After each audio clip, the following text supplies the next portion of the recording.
Radio J. Le Forum Radio J, Frédéric Aziza. Radio J. Bonjour à tous et bienvenue au Forum Radio J dont vous êtes l'invité Nicolas Maillard-Rossignol. Bonjour. Bonjour. Alors en accédant à Matignon à l'issue d'un bras de fer avec Emmanuel Macron, François Bayrou a d'emblée assis son pouvoir et son autorité. Enfin, les ennuis commencent, à déclarer le patron du Modem en arrivant à Matignon, paraphrasant ainsi François Mitterrand à l'annonce de sa victoire en 1981. Les ennuis commencent, mais avec quel programme, quelles alliances et quelle équipe dans ce contexte? Quelles seront l'attitude et la stratégie du Parti socialiste? L'aurait-elle au compromis avec François Bayrou? Avec une question, peut-être pour vous au centre du débat, le parti héritier de Jaurès et de Blum, votre parti, a-t-il encore sa place dans une alliance avec la France Insoumise, un parti considéré comme le plus antisémite de France? Mais pour commencer, Nicolas Maillard-Rossignol, l'actualité qui domine ce week-end, c'est-à-dire le cyclone à Mayotte. L'État, le gouvernement, le Premier ministre et les services de l'État, peut-être aussi la presse, sont-ils à la hauteur de la situation? C'est une catastrophe absolue et je le dis clairement, je pense qu'on n'agit pas assez et qu'on n'en parle pas assez. Qui est-ce qui n'agit pas assez? Nous, la France, je rappelle que c'est un département français. Pour donner un ordre de grandeur, la population mahoraise à Mayotte, qui est un département français encore une fois, c'est à peu près 300 000 habitants, c'est-à-dire l'équivalent de la ville de Nantes. S'il y avait une telle catastrophe sur Nantes, avec des morts et des dizaines, avec des dizaines de blessés graves, avec une population dont je rappelle que 80% vit sous le seuil de pauvreté. La moyenne en France, c'est 14%. 80%. C'est une catastrophe absolue. Et je suis frappé du fait que, comme pour les Antilles, comme pour la Nouvelle-Calédonie, souvent quand c'est un peu éloigné géographiquement de la métropole, les médias en parlent moins. Il faut attendre des catastrophes. C'est dû à quoi? Et on n'agit pas assez. C'est dû à quoi? À la population qui est sur place? Ou c'est dû à autre chose? Non, je pense que c'est peut-être une espèce de mécanique médiatico-politique. Je n'attaque personne en disant ça. Je dis juste que nous sommes à Mayotte en France. Et nous devrions agir pour nos compatriotes beaucoup plus fortement. Quand vous dites nous devrions agir pour nos compatriotes beaucoup plus fortement, bon, vous sous-entendez que le gouvernement n'en fait pas assez ou que la presse n'en fait pas assez? Les deux. J'attaque pas le gouvernement, parce que c'est pas la question. Oui, parce que François Bayrou s'est emparé de ce dossier dès son arrivée à Matignon. Très bien, c'est sûr que la situation politique actuelle n'aide pas. Donc je ne suis pas en train de polémiquer. Je dis juste qu'on a quand même, c'est pas la première fois, tendance un peu à mettre un second plan. Regardez les médias, c'est assez simple. Je ne dis pas qu'on n'en parle pas. Je dis que nous devrions considérer que c'est un territoire français comme les autres et que nous sommes dans une situation d'urgence absolue. On manque d'eau, on manque de médicaments. Enfin, il faut imaginer la situation. Est-ce que vous y voyez une forme de racisme? Non, je ne veux pas employer de grands mots. Je dis juste que nous sommes un grand pays et qu'un grand pays doit se préoccuper de tous ses compatriotes. Alors, toujours dans l'actualité, Nicolas Maillard-Rossignol, que vous inspire la visite du pape François en Corse, une semaine seulement après avoir boycotté les cérémonies de réouverture de Notre-Dame? Alors, je ne sais pas si on peut dire qu'il a boycotté. Il n'était pas là, hein? Bon, il n'était pas là, mais boycotter sous-entend une intention. Bon, il aurait pu être là, il n'était pas là, donc il y a quelque part une intention. Eh bien, écoutez, voilà. Et donc vous avez fait le commentaire à ma place. Et alors, donc? Non, rien. Moi, je sais très bien qu'il aille en Corse. Très bien qu'il aille en Corse? Non, mais je ne commande pas les venues de telle ou telle autorité religieuse. J'ai beaucoup de respect, bien entendu, pour le pape, mais je suis laïque, et voilà. Voilà. Alors, laïque, justement, on va parler de la vie politique française, puisque vous êtes laïque. Ça participe de la laïcité. L'arrivée de François Bayrou à Matignon, à l'issue d'un bras de fer avec Emmanuel Macron, vous en pensez quoi? Il y a quelque Aussi chose... bien de son arrivée à Matignon que de ce bras de fer.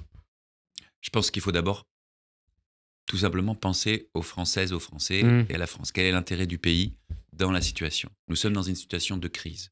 Crise politique, crise économique et sociale, crise sociétale aussi, parce que la société n'a jamais été... Je suis maire d'une commune populaire qui est Rouen.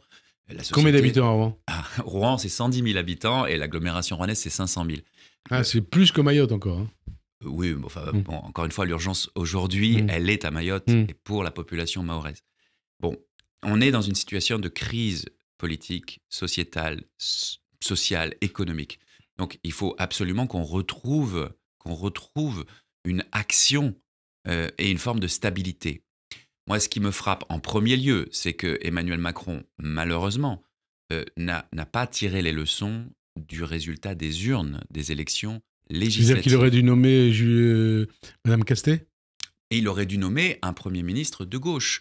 Pourquoi? Parce que c'était la gauche, c'est la gauche qui est arrivée en tête je suis précis, la gauche n'a pas gagné, la majorité, évidemment, mais il y a quand même un ordre d'arrivée. Si la droite était arrivée en tête, il aurait été logique que le Premier ministre nommé soit de droite. La gauche est arrivée en tête, il aurait été On ne va pas refaire l'histoire, puisque ça, non, mais je le dis pourquoi. Depuis 100 jours. Mais excusez-moi, mais c'est peut-être la chose la plus grave qu'a faite Emmanuel Macron dans ses 2 mandats. Pourquoi ? Parce qu'il ne respecte pas la démocratie. Alors, est-ce que, comme le constate Nicolas Sarkozy, selon la Tribune dimanche, vous considérez que la nomination de François Bayrou à Matignon montre de la France, il dit, un spectacle affligeant? Non, je n'aime pas employer ces termes caricaturaux. On connaît les qualités, la personnalité, l'expérience aussi de François Bayrou. Maintenant, ce qui compte, c'est quoi ? C'est la politique qu'il va mener. C'est la politique qu'il va mener. Dont on va parler. Et là, il faut quand même dire une chose. De quoi, encore une fois, le pays a besoin ? Il a besoin de changement, parce que c'est ce qu'ont exprimé les Français qui se sont, je vous le rappelle, massivement déplacés aux urnes. Ce n'était pas une élection comme ça où peu de gens votaient. Une participation énorme. Donc, changement, rassemblement et apaisement. On a besoin de stabilité. Changement, apaisement et rassemblement. François Bayrou, c'est un Michel Barnier bis ou c'est tout le contraire? Non, ce n'est pas tout le contraire, ça c'est très clair. C'est un soutien majeur d'Emmanuel Macron. Et il y a quelque chose peut-être de très différent cette fois-ci dans la personnalité, parce que François Bayrou a une légitimité propre. Et d'une certaine façon, je ne suis pas dans le secret, mais il s'est imposé, si je lis la presse, beaucoup plus que Michel Barnier, ça c'est très clair, à Emmanuel Macron qui lui-même l'impose aux Français, pour les raisons que je viens d'indiquer. Maintenant, on se demande s'il ne s'est pas imposé à Emmanuel Macron comme Michel Rocard s'était imposé à François Mitterrand en 88. Oh, oui, bon, enfin, je ne voudrais pas faire de comparaison trop hâtive, mais encore une fois, peut-être que ce qui est le plus intéressant, c'est quand même la politique qu'il va mener. Ouais. S'il fait la même politique qu'Emmanuel Macron, que Michel Barnier, ce sera les mêmes conséquences. C'est-à-dire la censure ? Qu'est-ce que vous voulez qu'il se passe s'il fait la même politique ? Bon, et surtout des conséquences gravissimes pour les Françaises et les Français. Alors, on va parler de tout ça. On va en parler, mais d'abord, une arrivée de François Bayrou à Matignon, conséquence en tout cas de la censure du gouvernement Barnier, grâce à une alliance quelque part contre nature entre la gauche NFP et le RN. Est-ce qu'après coup, cette alliance contre nature à laquelle a participé le PS ne vous donne pas le vertige ? Mais il n'y a pas d'alliance. Là, un vote avec, c'est une alliance. Oui, d'accord, mais enfin, si vous comptez le nombre de fois où le RN a voté avec le camp d'Emmanuel Macron, par exemple... Là, c'est une censure.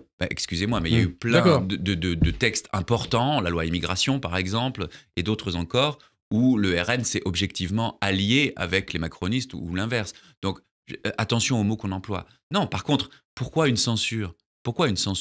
Mais elle dit en creux ce qu'il faut faire maintenant. Il faut changer de méthode et il faut changer de politique. On va en parler de tout ça, mais d'abord sur cette censure et ses conséquences. Cette alliance avec le RN pour faire tomber le gouvernement, est-ce qu'elle ne vous donne pas d'autant plus le vertige que selon la plupart des experts économiques sérieux, comme Philippe Aghion, cette censure est à l'origine de l'abaissement de la note de la France par l'agence Moody's? Non, mais soyons sérieux, justement. Il est sérieux, Aghion, hein? Non, monsieur, peut-être, mais alors j'exprime un profond désaccord. Ouais. La notation, l'abaissement de la notation de la France est dû à quoi ? À une dette excessive et surtout à une incapacité à restaurer les comptes publics rapidement. C'est lié à quoi ? C'est pas lié à il y a 15 jours. C'est pas lié à il y a 15 jours. Je dis ce que dit Aghion, c'est un certain nombre d'économistes. Bon, ok, mais enfin, d'une part, quand même, on sait que la dette, elle date depuis maintenant d'un certain temps, et d'autre part, c'est pas la première fois que la France est en déficit. Ça fait 40 ans que l'État est en déficit. Je précise bien, la dette de l'État, pas des collectivités locales. Je rappelle que la dette publique française, c'est 90% l'État, parce que souvent... c'est un peu facile d'attaquer les collectivités locales. Et on vous demande de l'argent, on va en parler. Oui, mais enfin, c'est 90-10, même pas, 99 pour être précis. Bon, donc, en réalité, on est dans une situation qui est grave sur le plan budgétaire, mais qui est tout simplement le résultat, dont est d'ailleurs comptable et co-responsable politiquement M. Bayrou, de la gestion par Emmanuel Macron. Donc, l'abaissement de la France, c'est Bayrou et Emmanuel Macron. C'est d'abord Emmanuel Macron, ça fait 7 ans. Il faut être honnête intellectuellement. Il y a eu des crises, il y a eu la Covid, bien entendu, les crises géopolitiques, l'énergie, par exemple, après l'invasion de l'Ukraine par Poutine. Mais il y a eu aussi des choix fiscaux, des choix de politique qui sont démocratiquement discutables et légitimes en soi, mais qui ont des conséquences. On les paye aujourd'hui. Alors, François Bayrou, il a beaucoup parlé de la dette. Il a longtemps parlé de la dette, y compris en 2007, quand il était candidat à la présidentielle. Et il dit aujourd'hui, enfin, au moment de la passation de pouvoir avec Michel Barnier, nul plus que moi ne connaît la difficulté de la situation. Qu'est-ce que ça vous inspire dans le contexte de 2025 ? Qu'est-ce qu'il faut faire ? D'abord, il a raison sans doute de reconnaître la situation, mais il aurait été honnête et humble aussi de reconnaître qu'il en est le co-responsable, encore une fois. Il est le premier soutien d'Emmanuel Macron. Mais Emmanuel Macron est président. Donc vous dites la dette, c'est Macron, vous dites... ça fait 7 ans qu'il est président. Ouais. Non, ce que j'essaye de dire, c'est qu'il serait malhonnête de dire que tout est imputable à Emmanuel Macron en matière de gestion publique. Mais enfin, puisqu'il y a eu des événements extérieurs, bien entendu. Mais enfin, ça serait aussi malhonnête de dire qu'il n'y est pour rien. Bon, que je sache, M. Bayrou a soutenu à 100% les choix d'Emmanuel Macron depuis 7 ans, on est d'accord. Bon, donc politiquement, il est co-responsable. Maintenant, il faut agir pourquoi ? Pour restaurer les comptes publics, certes, mais dans la justice. Ouais, dans la justice. On va parler. Parce que ce que disent les Françaises et les Français, non mais ça c'est très important. Si on veut du changement, il faut du changement vers plus de justice. Ce que disent les Français à Emmanuel Macron, c'est que ce pays est devenu de plus en plus injuste. Et ils disent aussi, 90% des Français sont inquiets pour la situation économique du pays, et notamment de la dette et du déficit. C'est nouveau ça, hein. Oui, mais moi, je l'ai dit depuis longtemps. C'est en tête des préoccupations. Je n'ai aucun problème. Vous savez, je gère... vous savez, la métropole Rhône-Normandie, c'est un budget d'1 milliard d'euros. On vote d'ailleurs le budget dans quelques jours. Le budget de la ville de Rouen, c'est 200 millions d'euros. Donc, et ce sont des milliers de collaborateurs et d'agents publics. Donc, j'ai évidemment une responsabilité. Donc, gérer l'argent public me pose aucun... Comment dire, j'ai aucun problème de conscience sur la nécessité de bien gérer l'argent public, mais que l'État commence par donner l'exemple. Monsieur Aziza, est-ce que le budget de l'Élysée a baissé ? Dans la crise actuelle. Il a augmenté. Est-ce qu'il a baissé ? Il a augmenté 3%, il me semble. Vous avez la réponse. Vous trouvez, quand on veut donner des leçons d'exemplarité, je ne dis pas que c'est ça qui va résorber la dette, enfin, évidemment. Je dis 3%, je me trompe peut-être. Mais il y a des symboles qui comptent quand même. Si vous voulez donner l'exemple, si vous voulez emmener le pays derrière vous ou avec vous, vous commencez par montrer l'exemple. Donc, Emmanuel Macron doit moins voyager ? Je vous réponds d'une formule. L'hymne français, la Marseillaise, c'est pas « allez, enfants de la patrie », c'est « allons, enfants de la patrie ». Allons, enfants de la patrie. Autre question, c'est lié à ça. Selon les estimations de 2 économistes de 2 premiers plans, Olivier Blanchard et François Escal, stabiliser la dette publique française nécessite un ajustement de 150 milliards, soit 5% de PIB, avec selon eux du côté des recettes une augmentation du taux standard de TVA de 20 à 21%, qui rapporterait selon eux 10 milliards, une augmentation du taux de la CSG de 9,2 à 10,2, qui rapporterait 16 milliards. Est-ce qu'il s'agit de bonnes pistes ? Il faut agir sur 2 grandes pistes. Les dépenses, les recettes. Il faut agir sur les dépenses de l'État, qui pour certaines... Là, on parle des recettes, on va parler des économies. Bon, alors parlons d'abord des recettes. Il y a des choix fiscaux qui ont été faits sur ces 7 dernières années, qui sont manifestement pas les bons. Est-ce qu'il faut un impôt sur les très très riches, comme il le préconise ? Moi je le pense, mais je ne suis pas le seul à le dire, y compris jusqu'au MoDem d'ailleurs. Oui, bien sûr. Beaucoup d'économistes, beaucoup de politiques le disent. Pour une raison très simple, c'est que dans notre pays... C'est une question de symbole ou une question d'efficacité ? C'est les deux. Une question de symbole, bien entendu, mais en politique, les symboles, ça compte. Je viens de parler du budget de l'Élysée. Bien sûr que ça ne résorbe pas... Et d'ailleurs, le budget de l'Élysée, qu'est-ce qu'il faudrait faire ?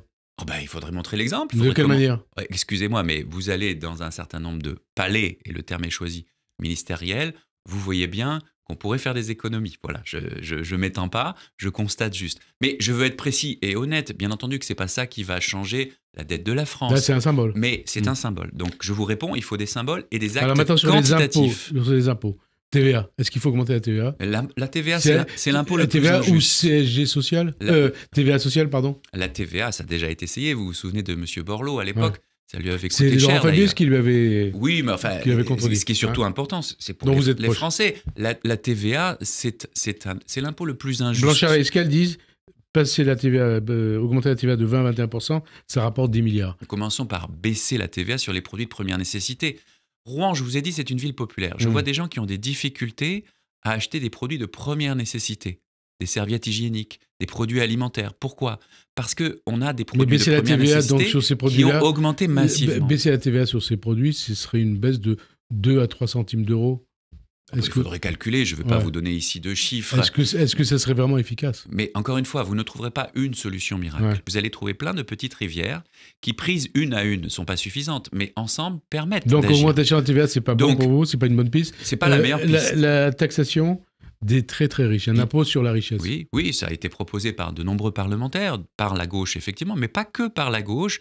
Et il y a des initiatives, y compris internationales. Vous avez même dans certains pays des milliardaires qui disent taxer plus les plus riches. Il ne s'agit pas d'attaquer le petit patron de PME ou quelqu'un qui est productif dans une petite entreprise. Il s'agit de simplement de faire le constat que, notamment depuis la crise énergétique, on a de très très hauts revenus qui sont devenus encore plus riches. C'est ça le problème. Et alors là encore, est-ce que ça va suffire? Non. Mais je reviens à mon maître mot, on a besoin de plus de justice. Et aujourd'hui, le système fiscal qu'a mis en place M. Macron est devenu plus injuste. La croyance de M. Macron, c'était quoi? C'était qu'en diminuant la fiscalité massivement, y compris sur les très hauts revenus, on allait, c'est la théorie, vous savez, du ruissellement, on allait faire une espèce de choc d'offres et qu'on allait du coup générer des rentrées fiscales. C'est pas du tout ce qui s'est passé. On le voit sur le budget 2024, M. Barnier l'a dit très clairement, il a raison, les recettes fiscales ont été largement surestimées de plusieurs dizaines de milliards d'euros. Donc ça marche pas. Je vous cite encore Olivier Blanchard et François Escal. Ils proposent aussi de la remise à plat de l'ensemble des prestations sociales, comme le périmètre du RSA, le taux de remboursement des médicaments, les allocations familiales ou les indemnités chômage, dans ce cas pour augmenter le taux de l'emploi. Vous en pensez quoi? Moi, je trouve ça très fascinant. Ouais. Toutes les mesures que vous venez d'indiquer, finalement, elles visent qui? Les plus modestes de nos concitoyens. Ceux qui ont les revenus les plus bas, les plus isolés, les plus précaires. Enfin, franchement... C'est pas moi qui le dis, ce sont deux économistes. Est-ce qu'on peut mettre un peu plus de justice dans ce pays? Est-ce que ça passe par une remise à plat? La France est un pays où les pauvres sont de plus en plus pauvres et où les riches sont de plus en plus riches. Tant mieux pour eux, mais dans une situation... Comme ça, je parle des riches, mais dans une situation de grande difficulté, on a même parlé d'économie de guerre, est-ce qu'on peut essayer de remettre un peu plus de justice? Les niches fiscales, est-ce qu'il faut y toucher? Comment? Bien sûr. Comment? Pour plein de raisons. Vous avez aujourd'hui des niches... Et combien ça permettrait d'économiser? Je vous donne juste un exemple. Vous avez aujourd'hui des niches fiscales qui favorisent les investissements carbonés. Qui favorisent l'investissement carboné, hydrocarbures. Ça n'est évidemment pas la bonne option, ni écologique, ni économique. Donc oui, il faut bien sûr remettre à plat un certain nombre de niches fiscales. Pas toutes, parce que vous avez des niches, entre guillemets, fiscales qui visent à la solidarité, qui visent à l'investissement dans des territoires en difficulté et qui sont plutôt bonnes et justes. Mais vous en avez un certain nombre qui aujourd'hui sont utilisés pour de l'optimisation fiscale. Et ça peut être fait dans le cadre du budget 2025? Bien sûr, et je l'espère tout de suite. Tout de suite. On en a besoin tout de suite. Encore une fois, il faut agir sur les recettes et les dépenses. J'espère qu'on va parler des dépenses. Moi, je suis un homme de gauche, mais je ne suis pas pour toutes les dépenses publiques, pour tout et pour rien. Est-ce que vous considérez que toute dépense publique est bonne? Non, pas forcément. Bien entendu que non. Elle est bonne quand elle sert l'intérêt général, la solidarité, l'égalité entre les Françaises et les Français. Mais il y a plein de situations aujourd'hui où l'État doit se réformer pour optimiser. Les pays scandinaves qui ne sont pas réputés pour ne pas avoir de dépenses publiques, ils ont un niveau de dépenses publiques très élevé, mais ils agissent dans la sobriété en évaluant l'action publique et en essayant d'optimiser cette action publique. Alors, puisque François Bayrou a quitté la tête du Haut Commissariat au Plan, il faut laisser en place le commissariat au plan. Voilà un bon exemple. Il faut le supprimer. Là encore, c'est symbolique, mais encore une fois, vous allez trouver plein de petites rivières. Alors, commissariat au plan, qu'est-ce qu'il faut en faire? Le commissariat au plan, à quoi il sert? Je ne sais pas, dites-moi. Dites-moi, donnez-moi un exemple. Monsieur Bayrou était président. Encore une fois, je n'attaque pas pour attaquer. Mais il a fait un certain nombre de rapports. Le commissariat au plan avait été fermé en 2005. Auparavant, il était utile. C'était de la planification. Il a été recréé opportunément en 2020 pour y placer, parlons vrai, Monsieur Bayrou pour le récompenser. Vous êtes sûr de ça? Mais bien entendu, tout le monde le sait. Bon.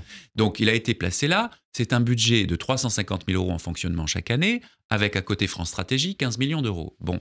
Et 150 000 € de plus en fonctionnement chaque année pour faire le secrétariat du Conseil national à la refondation, dont tout le monde se demande aujourd'hui à quoi il sert. Donc à peu près 15 qui avait fait des propositions très utiles et qui aujourd'hui sont au placard. Donc vous croyez qu'il faut le supprimer? Enfin, le Haut Commissariat au Plan a fait des rapports, sans doute très utiles, mais je suis normand, j'ai l'impression qu'ils sont restés dans les armoires normandes.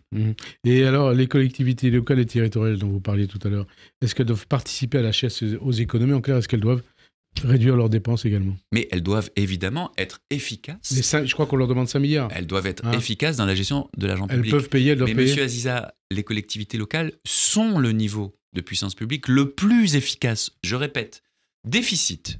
Est-ce que les collectivités sont en déficit? Non, elles n'en ont même pas le droit. Je ne peux pas faire, moi, voter un budget à Rouen en déficit. L'État, il est en déficit depuis, en gros, la crise pétrolière des années 70. Bon. Déficit structurel qui paie des dépenses de fonctionnement. La dette en France, 90% c'est la dette de l'État 9% les collectivités locales. Qui est responsable? L'investissement public. Les collectivités, 73% de l'investissement public. Donc on en a besoin pour rénover les logements, pour faire des pistes cyclables, pour favoriser les transports en commun, pour faire la solidarité. Est-ce qu'elles doivent contribuer à l'effort national? Bien sûr, mais elles le font déjà beaucoup plus. Non, mais on leur demande 5 milliards. Oui, c'est beaucoup trop. Et vous savez ce qui va se passer? Non. Eh ben, on va réduire l'investissement et on va alourdir la dette des collectivités locales. Donc ça veut dire qu'il y aura plus de chômeurs à cause de ça? Encore une fois, il y a plein d'exemples. Rentrons dans le concret sur l'État. Ouais. Moi, non, pour l'instant, on a parlé de symbolique. Non, mais je vous dis, c'est important la symbolique. L'État aussi, c'est quoi? Les ARS? Oui, je vais vous donner des exemples. Les préfectures, on vient de parler du Haut Commissariat au Plan. Encore une Ouais. fois, il y a plein de pistes différentes. Ouais. Bon, on va en donner d'autres.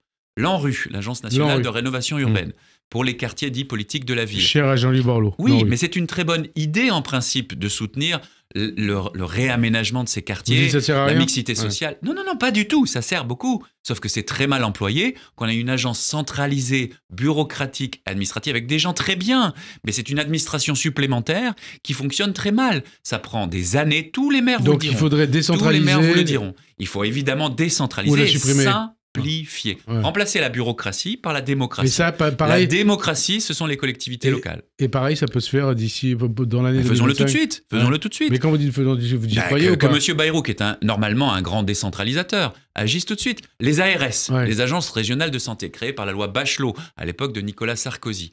Le principe était quoi? De mieux gérer les centres de santé, notamment les centres hospitaliers, en région. Bon, on a créé des administrations de plusieurs centaines de fonctionnaires, très compétents, très bien intentionnés. Est-ce qu'aujourd'hui, les finances des centres hospitaliers sont meilleures qu'à l'époque de M. Sarkozy? Elles sont dans un état pire. La réponse est dans votre question. Donc ça veut dire simplifions. Il faut quoi? Tous les médecins. Simplifier ces suppressions? Mais bien sûr, tous les médecins. Mais bien sûr, tous les médecins, tous les hôpitaux vous diront qu'aujourd'hui, ils croulent sous l'administratif. Ils croulent sous l'administratif. Je n'attaque pas les fonctionnaires. Ils sont en général extrêmement bien intentionnés et compétents. Mais le système est par trop bureaucratique. Rectorat, préfecture, sous-préfecture. Le rectorat, vous m'enlevez les mots de la bouche. Le rectorat, là encore, vous avez des gens très compétents. Mais les profs, on a besoin de plus de profs et moins d'administration dans les rectorats. Tout le monde le sait. Dans les écoles, on n'a pas assez de profs, d'instituteurs, ça veut dire que les 4 000, de maîtresses, ça veut dire que les 4 000 d'ADSEM, d'AESH, de personnel qui ne dépendent pas tous de l'éducation nationale. Mais ce que j'essaie de vous dire, c'est qu'on a besoin, c'est comme pour la police, sur le terrain et moins dans l'administration. Ça veut dire que les 4 000 postes de fonctionnaires de l'éducation nationale qui devaient être supprimés dans le cadre du budget 2025, qui devraient être pris du côté des rectorats. Commençons par dire où on met des professeurs dans les classes et déduisons-en les économies que l'on peut faire. Moi, j'ai des classes où on est à plus de 25, 26, 30 élèves. Qu'est-ce que vous croyez que ça a comme conséquence sur l'éducation de ces enfants? C'est évidemment très négatif. Est-ce qu'il faut supprimer des postes de fonctionnaires? Mais encore une fois, il n'y a pas d'idéologie à avoir. C'est comme ça qu'on fait des économies. Vous savez ce qui me frappe en France? Moi, j'ai une culture administrative. J'ai travaillé à Bruxelles, j'ai travaillé aux États-Unis, j'ai travaillé en France. J'ai une culture administrative multiple. C'est qu'en France, on a tendance à empiler les réformes, à empiler les actions, à empiler les institutions. Voilà, exemple. Et donc à augmenter le nombre de fonctionnaires. Le Haut Commissariat au Plan. Et puis, on n'évalue plus et on laisse. Voilà. Bon, pardon, mais ça serait, je trouve, assez symbolique que M. Bayrou reconnaisse, par exemple, que le Haut Commissariat au Plan, ça servait à rien et que maintenant, on le supprime. Je ne pense pas qu'il va le faire. Je pense qu'il devrait le faire. C'est symbolique, mais ça donnerait un geste. Sur l'Élysée, je suis désolé, mais si vous voulez emmener le pays, commencez. Charité bien ordonnée commence par soi-même, comme on dit. De quelle manière? En réduisant le personnel de quel pourcentage de services. Dans les services déconcentrés de l'État, vous avez toute une série de services qui aujourd'hui, franchement, vous avez des résidences pour les préfectures, qu'ils aient un logement de fonction, c'est normal. Qu'ils aient évidemment des services de sécurité, c'est normal. Qu'ils aient un jardinier et un personnel de maison pour faire la cuisine. C'est quand même, dans la période actuelle, un peu discutable. Donc, ce que j'essaye de vous dire... Parce que ça fait une centaine de préfectures. C'est qu'il ne faut pas avoir de tabou. Plusieurs centaines de sous-préfectures, il faudrait faire le ménage. Je pense qu'il ne faut pas avoir de tabou, qu'il faut regarder les choses complètement dans la symbolique et le quantitatif.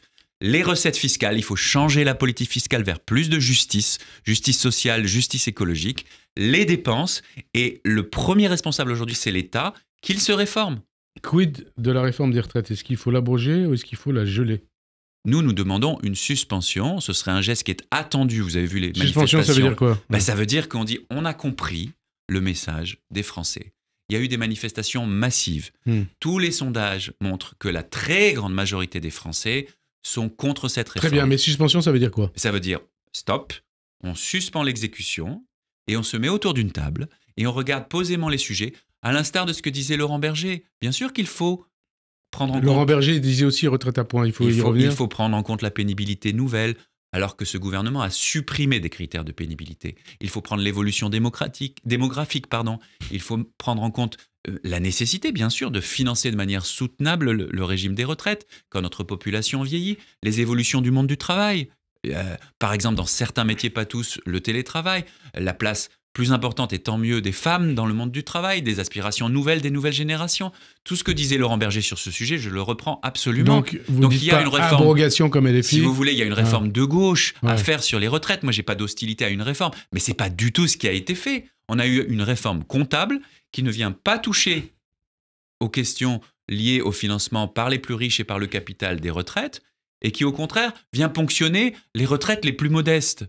Comment vous étonnez derrière que vous ayez des contestations? Ce qui nous conduit à parler de la manière dont le Parti socialiste entend dialoguer et éventuellement travailler avec François Bayrou. À quelles conditions un compromis est-il possible avec lui?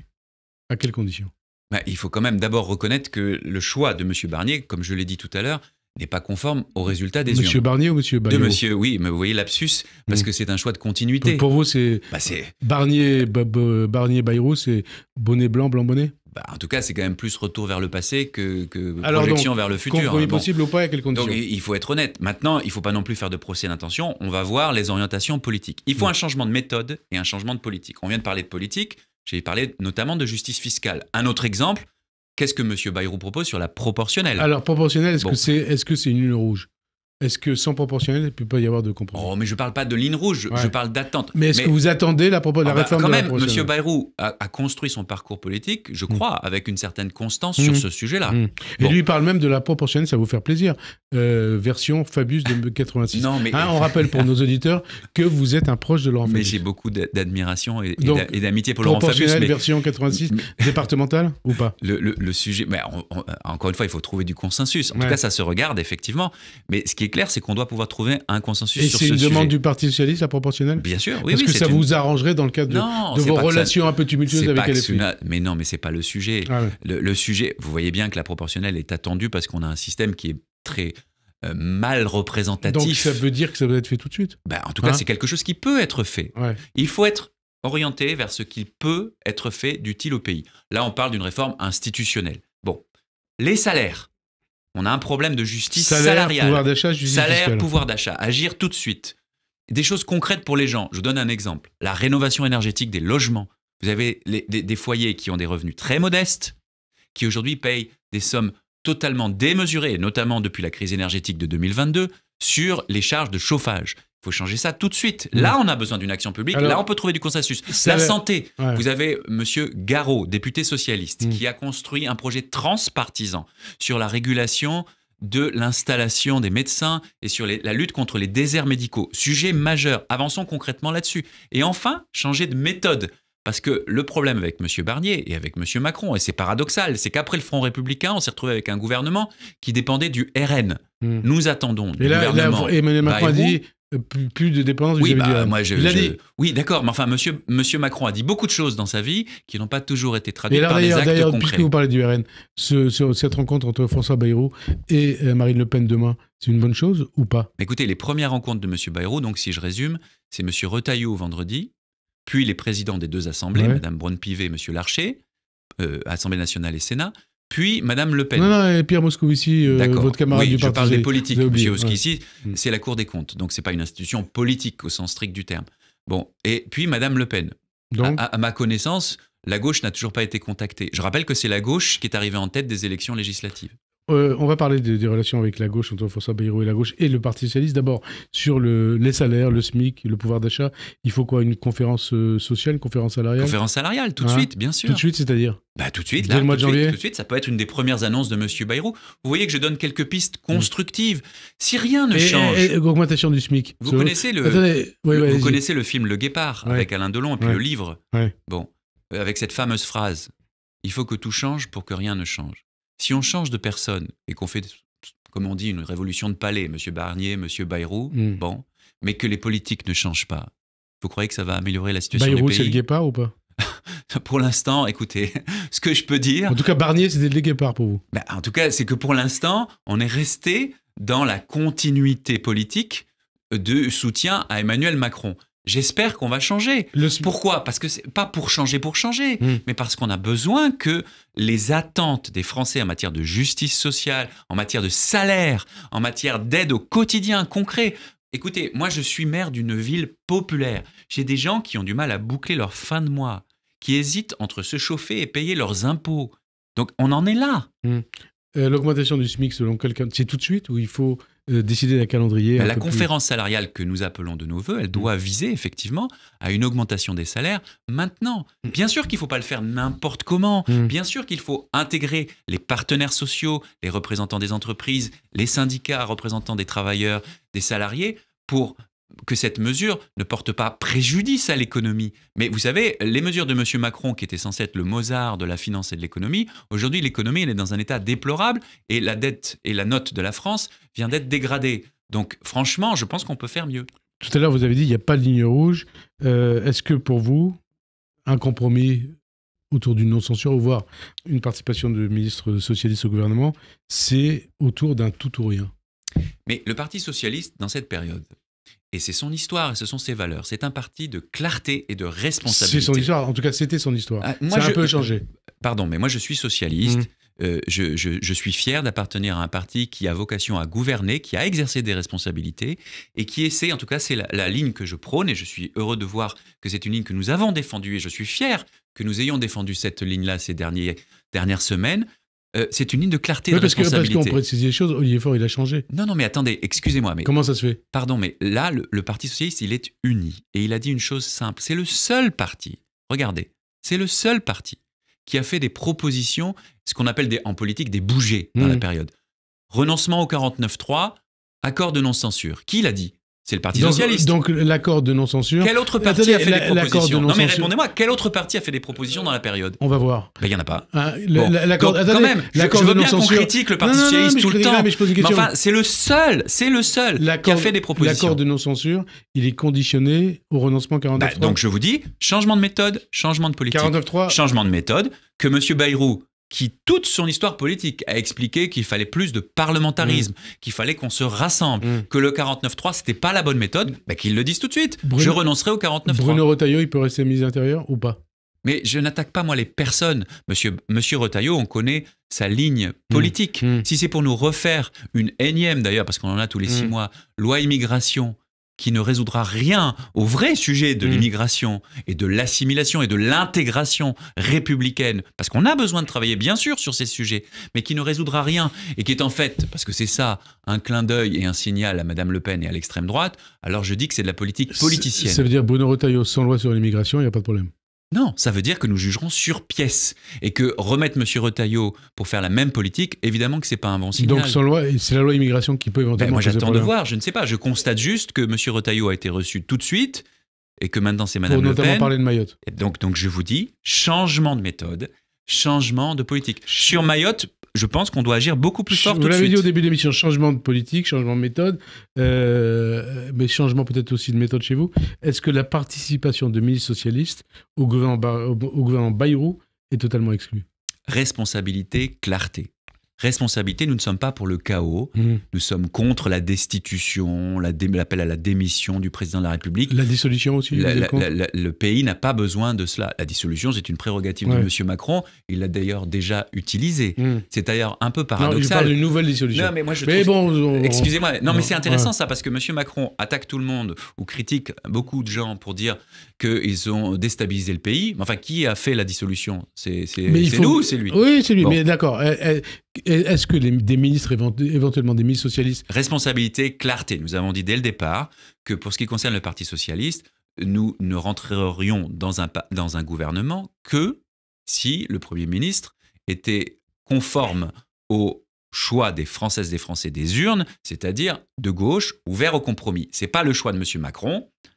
So be it, comme on dit en anglais, don't act. Donc nous ne participerons pas au gouvernement. Mais on peut être constructif sans participer au gouvernement. Et si des socialistes participaient au gouvernement, est-ce qu'ils seraient excommuniés ? Bon, mais je ne suis pas pour moi l'excommunication. Je pense qu'on c'est pas la bonne méthode. Donc maintenant, ça serait pas un problème. Non, mais il y a des procédures, et puis à ce moment-là, il y aurait une procédure au sein du Parti socialiste. Franchement, c'est l'écume des choses.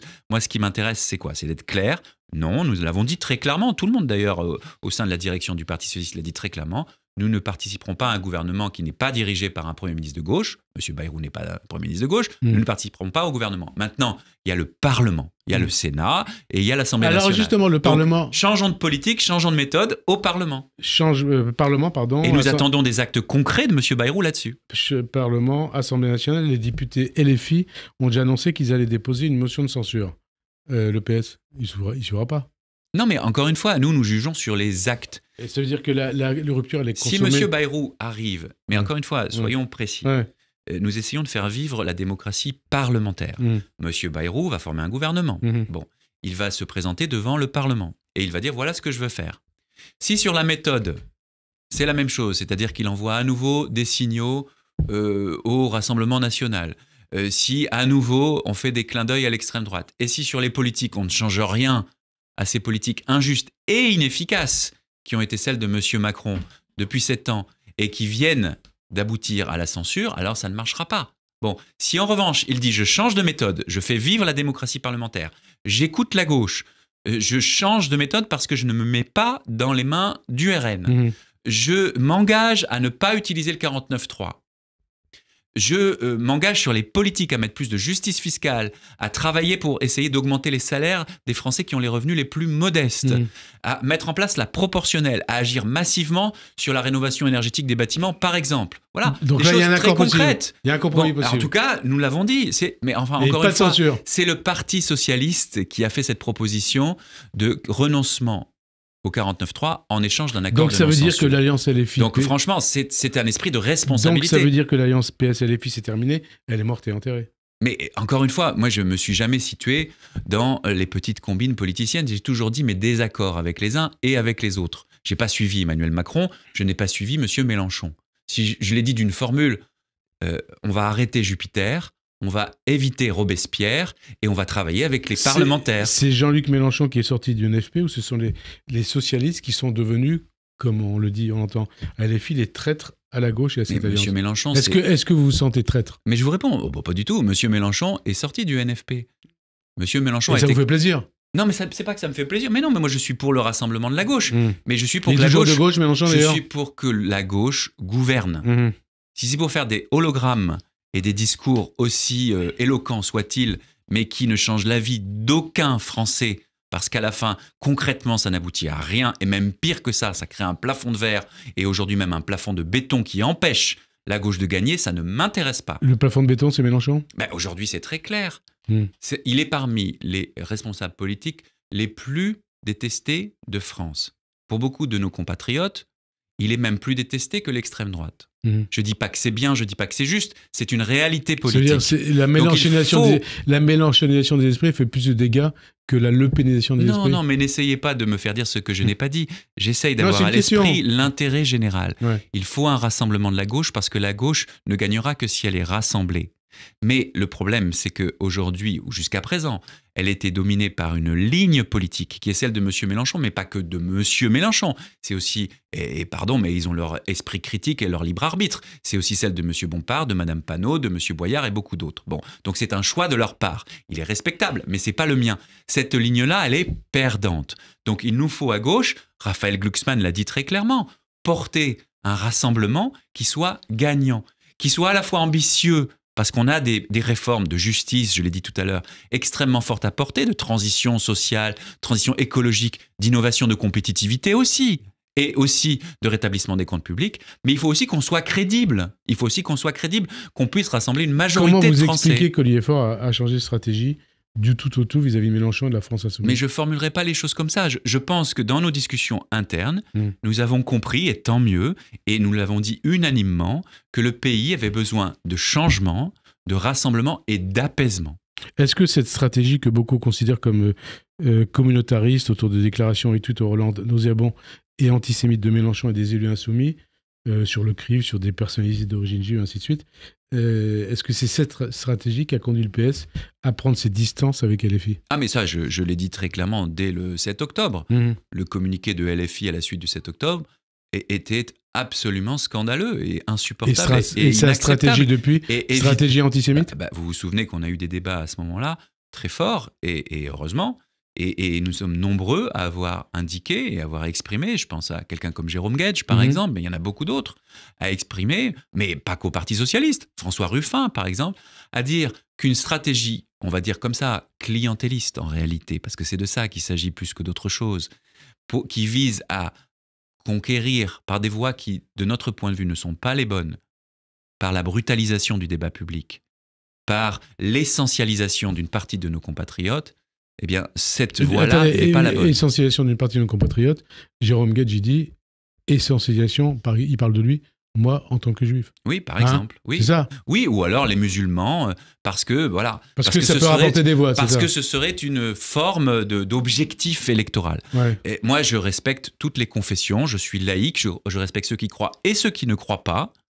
Et notre pays, il doit se construire dans cette république laïque. Et un récent sondage Ipsos qui a été réalisé pour le CRIF démontre les ravages de la stratégie de Mélenchon. 20% des sympathisants de LFI souhaitent le départ des Juifs de France, 40% affirment avoir de la sympathie pour le Hamas, 55% adhèrent au moins à 6 clichés antisémites. De quoi LFI est-il le nom? De quoi Mélenchon est-il le nom?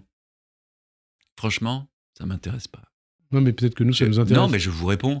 Franchement, je vous ai dit, moi, je ne me place pas sur le plan des personnes. Je ne sonde pas l'âme et le cœur de M. Mélenchon pour savoir je vais vous poser la question autrement. Antisémite. Ce que je sais, c'est que sa stratégie est perdante et que la gauche doit se rassembler sur une ligne qui n'essentialise pas, qui ne fait pas de clientélisme au faciès et qui est une ligne politique qui est à la fois ambitieuse parce que les enjeux le réclament et qui est crédible pour gouverner. Je vais vous poser la question autrement. Le parti héritier de Jaurès et de Blum, le vôtre, a-t-il encore sa place dans une alliance avec LFI qui est considéré comme le parti le plus antisémite de France? Mais encore une fois, d'abord l'antisémitisme en France c'est un délit. Donc c'est à la justice d'en répondre. Et si on considère que tel ou tel responsable qui soit antisémite, je vous rappelle quand même que toute l'histoire de France montre que le premier parti antisémite de France c'est l'extrême droite. Ce serait bien de le rappeler de temps en temps, y compris aujourd'hui. Donc je le dis. Mais ça, c'est à la justice d'en décider. Moi, je fais de la politique. Je ne suis pas juge. Et sur la politique, je dis les choses très clairement. Il y a la manière aussi dont les gens, dans les Français, perçoivent les choses. Oui, et dans les Juifs, tout à fait. Percevoir les choses. Et je comprends tout à fait ça.